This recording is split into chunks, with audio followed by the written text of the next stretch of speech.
What if the scourge of false news on the internet is not the result of Russian operatives or partisan zealots or computer-controlled bots? What if the main problem is us? People are the principal culprits, according to a new study examining the flow of stories on Twitter. And people, the study's authors also say, prefer false news. As a result, false news travels faster, farther, and deeper through the social network than true news. The researchers, from the Massachusetts Institute of Technology, found that those patterns applied to every subject they studied, not only politics and urban legends, but also business, science, and technology. False claims were 70% more likely than the truth to be shared on Twitter. True stories were rarely retweeted by more than 1,000 people, but the top 1% of false stories were routinely shared by 1,000 to 100,000 people. And it took true stories about 6 times as long as false ones to reach 1,500 people. Software robots can accelerate the spread of false stories.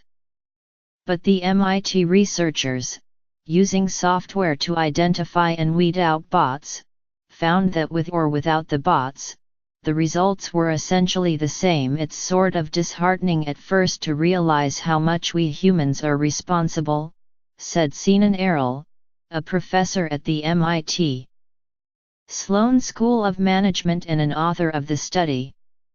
It's not really the robots that are to blame.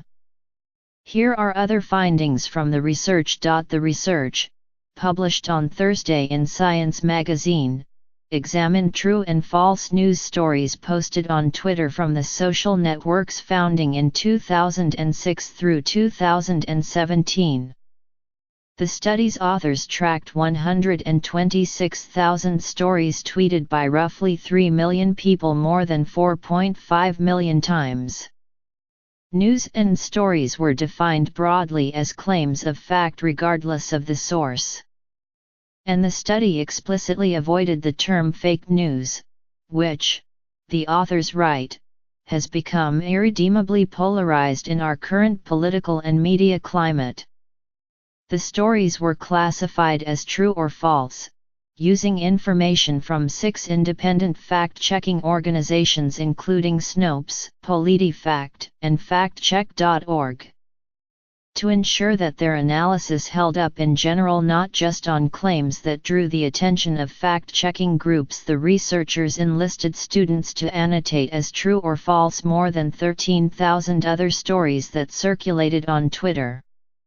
Again, a tilt toward falsehood was clear. The way information flows online and, occasionally, spreads rapidly like a virus has been studied for decades. There have also been smaller studies examining how true and false news and rumors propagate across social networks. But experts in network analysis said the MIT study was larger in scale and well-designed. The comprehensiveness is important here, spanning the entire history of Twitter, said John Kleinberg, a computer scientist at Cornell University. And this study shines a spotlight on the open question of the success of false information online. The MIT researchers pointed to factors that contribute to the appeal of false news. Applying standard text analysis tools, they found that false claims were significantly more novel than true ones. Maybe not a surprise, since falsehoods are made up. The study's authors also explored the emotions evoked by false and true stories. The goal, said Soresh Vozui, a postdoctoral researcher at the MIT Media Lab and the lead author, was to find clues about what is in the nature of humans that makes them like to share false news. The study analyzed the sentiment expressed by users in replies to claims posted on Twitter. As a measurement tool, the researchers used a system created by Canada's National Research Council that associates English words with 8 emotions. False claims elicited replies expressing greater surprise and disgust. True news inspired more anticipation, sadness, and joy, depending on the nature of the stories. The researchers provided an example of two business stories, and how much more time it took the true one to reach 200 retweets.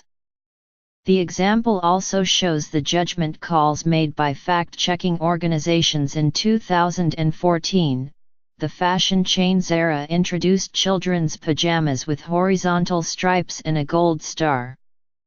The company said the design was inspired by what a cowboy sheriff would wear. But Twitter users posted messages saying the pajamas resembled Nazi concentration camp uniforms. Snopes, true.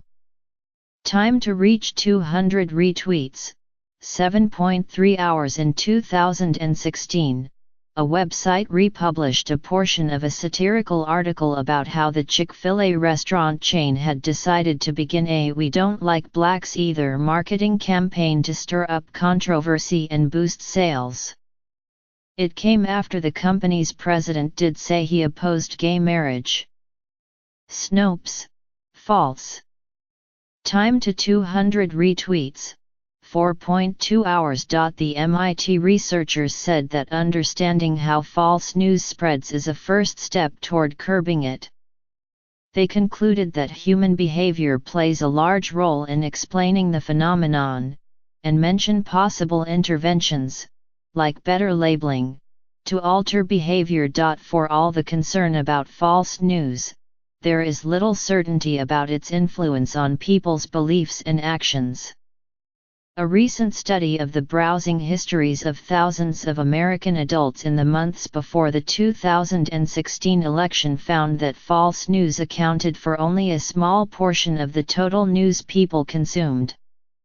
We have to be very careful about making the inference that fake news has a big impact, said Duncan Watts, a principal researcher at Microsoft Research. Another author of the MIT study, Deb Roy, former chief media scientist at Twitter, is engaged in a project to improve the health of the information ecosystem.